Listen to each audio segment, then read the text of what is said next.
Bonjour et bienvenue dans la chaîne Mathématiques Sciences. Aujourd'hui, je prends et expliquer une nouvelle vidéo. Cette vidéo tout simplement donc en physique-chimie, toujours sur le thème numéro 1, constitution et transformation de la matière. Et dans cette vidéo, je vous propose tout simplement de voir comment on peut déterminer le réactif limitant. Ok. Donc ici, on va voir comment on peut déterminer justement le réactif limitant. Du coup, je vous propose exactement le même exercice que la fois passée. Donc, dans un premier temps, je vous propose à partir du même exercice de tracer à nouveau le tableau d'avancement. Et après, ce coup-ci, de déterminer quel est le réactif limitant. Ok. Bravo. Donc, on reste toujours dans les mêmes conditions. Voilà, je vous laisse toujours les mêmes paramètres.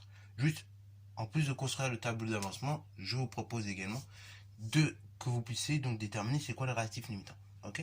Donc, pour cela, je vous laisse mettre la vidéo en pause et après, on va tout simplement corriger. Sur ce donc, correction. Alors bon, au niveau du tableau d'avancement, normalement, ça devrait être bon. On va juste rappeler rapidement comment on va le construire. Donc là, déjà dans un premier temps, dans mon tableau d'avancement, je vais y indiquer l'équation de la réaction, les états du système, l'avancement associé, et après donc les différentes quantités matière. Ok. Donc, dans un premier temps, je réalise mon tableau d'avancement. Voilà, donc là, le tableau d'avancement de la réaction, il est juste devant vous. Alors, je vais juste compléter. Donc, du coup, là, rapidement, j'ai indiqué, comme je vous l'ai dit, l'équation de la réaction. Donc, là, on a les avancements correspondant aux états. Donc, initial, en cours et final. Et après, donc, là, l'équation de la réaction. Donc, ici, dans mon tableau, je vais indiquer dans un premier temps la quantité matière d'éléments fer. Ok, dans une case prévue à cet effet, donc ici. Après, je vais indiquer également la quantité de matière, donc d'éléments dioxygène. Et après, je vais indiquer la quantité de matière, donc de notre élément produit, donc Fe3O4. Ok, voilà. Donc tout simplement NFe3O4. Voilà. Une fois que c'est fait, et bah maintenant, on va compléter le reste du tableau. Bon, l'avancement, lorsqu'on a l'état initial, donc l'avancement x, il vaut 0. Donc x égale 0.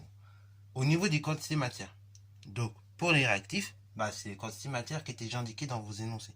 Donc 6,3 millimol, ce qui fait également 6,3 fois 10 exponent 3 mol. Ok. Pareil, donc on avait 4,6 millimol de dioxygène, ce qui fait 4,6 fois 10 exposant, donc ici, moins 3. Ok, voilà. Et après, pour l'élément Fe3O4, bah là, la réaction ne s'est pas produite. Donc pour l'instant, on n'a aucune mole de Fe3O4 qui a été produit. Ok. Lorsque la réaction est en cours, l'avancement X, et ben il vaut X. Ok. On a produit X mol d'éléments chimiques. Ainsi, au niveau des produits, donc de l'élément Fe3O4, on a X mol. Pour l'élément fer, et ben il va rester 6,3 fois 10 exponent 3 moins, donc tout simplement x mol. Ok, bravo. Ici j'ai un coefficient 3, donc je vais même mettre moins 3x. Ok, bravo. Pareil pour la quantité matière du dioxygène, donc ce sera 4,6 fois 10 exponent 3 moins, donc x, ok, l'avancement, donc moins le nombre de moles qui est là, donc moins x, donc multiplié par 2, parce qu'on a un coefficient 2. Et lorsqu'on arrive à la fin, du coup on a produit à l'état final x mol, ok, voilà, et à l'état final, du coup, que je notais xf, et bah, on aura 6,3 fois 10 exponent 3 moins 3xf, donc élément fer, et on aura 4,6 fois 10 exponent 3 moins 2xf, donc élément de dioxygène, ok. Bon, là on arrive au tableau ci-contre, ok, et je vais surtout exploiter, et là maintenant, donc, le but, c'est de déterminer quel est le réactif limitant. Donc, quel est le réactif qui va stopper la réaction avant l'autre. Ok. Donc, pour cela, je vais exploiter toute cette ligne de mon tableau. Ok. Voilà. Je m'intéresse à cette ligne et particulièrement à ces deux cases. Donc, première hypothèse. Donc, hypothèse 1. Donc, l'élément fer à l'état solide et le réactif limitant. Ok. Ça veut donc dire que que la quantité de matière donc que vous avez, donc 6,3 fois 10 exponent 3 moins 3xf est égal à 0. Ok? Donc autrement dit 6,3 multiplié par 10 exposant moins 3 moins 3xf égale 0. Ok? Ou bien on peut le dire de la façon suivante également.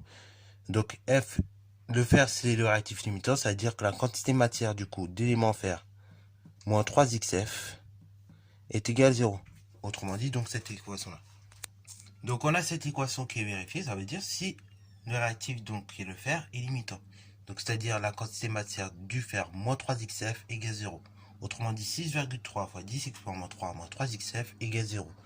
Équivaut à donc moins 3xf égale moins 6,3 fois 10 exposant moins 3. Équivaut à xf égale donc tout simplement 2,1 fois 10 exponent moins 3. Ici, donc l'unité c'est mol.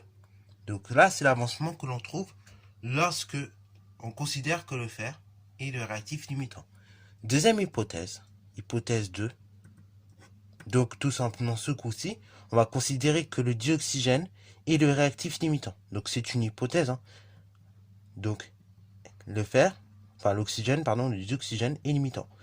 Donc ça veut dire quoi? Ça veut dire que l'avancement, ok, cet avancement-là qu'on a trouvé, il va valoir 0. Donc ça veut dire que la quantité de matière en dioxygène moins 2xf égale à 0. Donc cela équivaut à 4,6 fois 10 exposant moins 3 moins 2xf égale 0. Cela équivaut à moins 2xf moins 4,6, enfin qui est égal donc en 4,6 fois 10 exposant moins 3. Cela équivaut à xf qui est égal, donc ici 2,3 fois 10 exponent moins 3. Ici, donc le réactif limitant correspond, alors donc là on va mettre unité, voilà, mol. Donc le réactif limitant correspond à la valeur pour laquelle l'avancement trouvé est la plus faible, c'est-à-dire donc ici 2,1 fois 10 exponent moins 3, ce qui correspond donc à l'élément fer. Donc on peut dire le fer et le réactif limitant. Ok, et c'est comme ça qu'on fait vraiment pour trouver c'est quoi le réactif limitant désormais en classe de première, au lieu de faire des diagrammes et des comparaisons, comme on pouvait faire par moment en seconde. Ok, voilà vous. Donc sur ce, c'est la fin de cette vidéo. J'espère qu'elle t'a plu. Si c'est le cas, comme d'habitude, n'hésite pas à liker, commenter et bonne station en mathématiques et en sciences.